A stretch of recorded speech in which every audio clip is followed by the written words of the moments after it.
y'all doing? Good morning. I'm going to talk to y'all about some stuff this morning. You know, we're losing ground, and we're losing ground fast.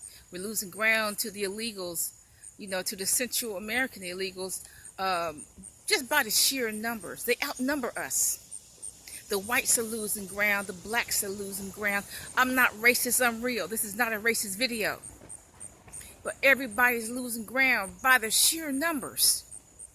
Okay, if you take an average county, particularly in the state I live in, the average county, it could be 24% white, 20% black. That's 44%, and 56% of that would be Central American illegals.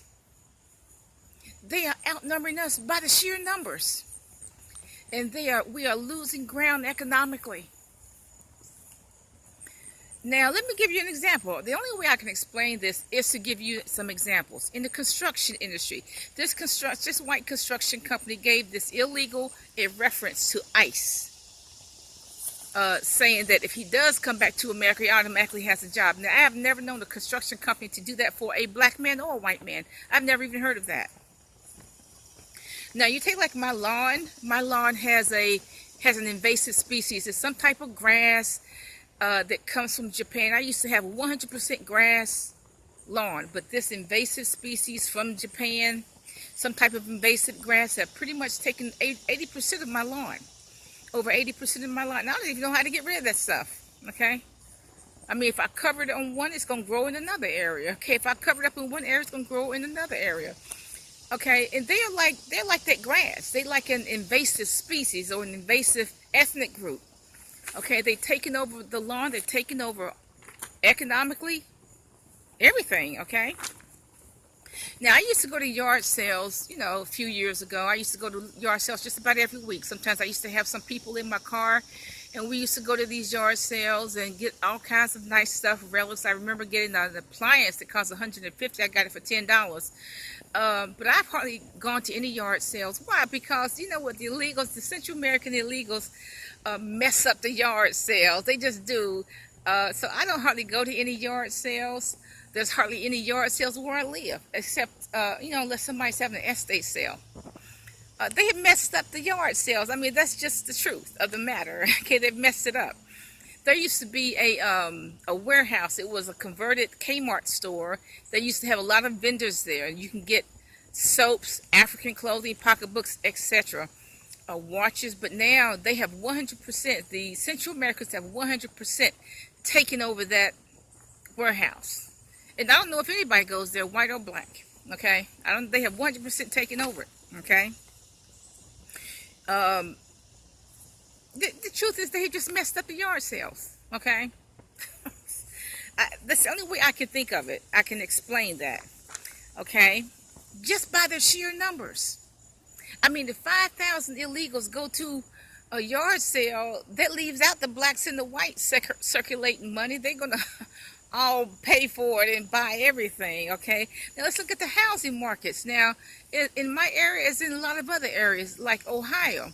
I've heard about Ohio. As soon as a house comes on the market, they buy it, okay? Where do they get this money? Look, drug smuggling and people smuggling. Some of them, if you look in the public record, a lot of them pay cash for a house. There is no deed of trust. There is no mortgage. They pay cash for the house, and we can't even compete with that. How are we going to compete with that drug money, the smuggling money? We can't. They will buy a really decent house, $120,000 and up, and pay cash for it. And it takes Americans, 20 years just to get pay a 20% down payment. Okay? Now let's look at this restaurant. I used to go to this restaurant years ago. I don't hardly go to the restaurants now because they're nasty. But this restaurant I used to go to years ago. Right beside it is a Central American food mart store. And that restaurant is shuttered. It's closed. Why? Because all the customers went to the food mart, the Mexican food mart, okay? It's actually shuttered, okay? And I guess in a few more months, it will be taken over by an illegal, okay? Central American illegal, okay?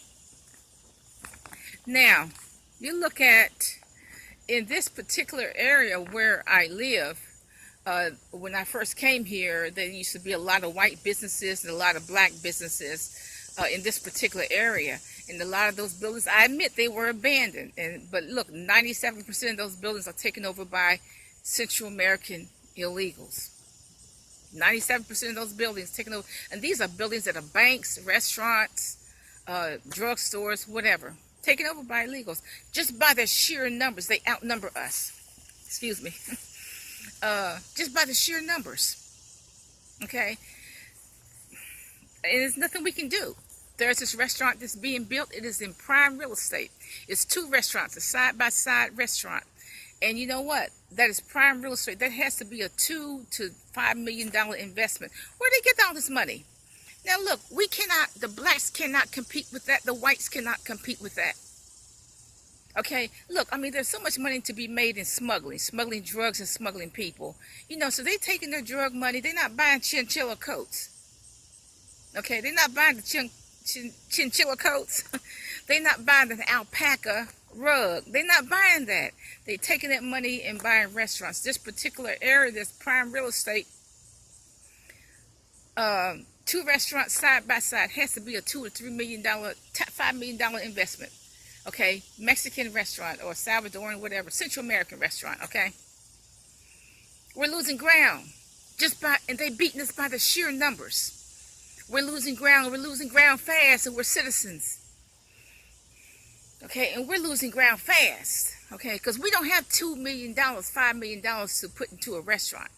But you know, you'd just be surprised how much money you can make off of one drug transaction. You can deliver a shoebox of drugs to somebody, and that's worth $90,000. Just a shoebox worth of drugs. Okay, that's what's in the paper. Okay, so you have an issue of what I'm saying. Just go look in the paper, okay? A shoebox full of drugs is worth $90,000. Okay, and that's not what's gonna happen when you subdivide and put it on the street. So they taking that $90,000 and paying cash for very nice houses. We're outnumbered, and we're losing ground. Have a nice day.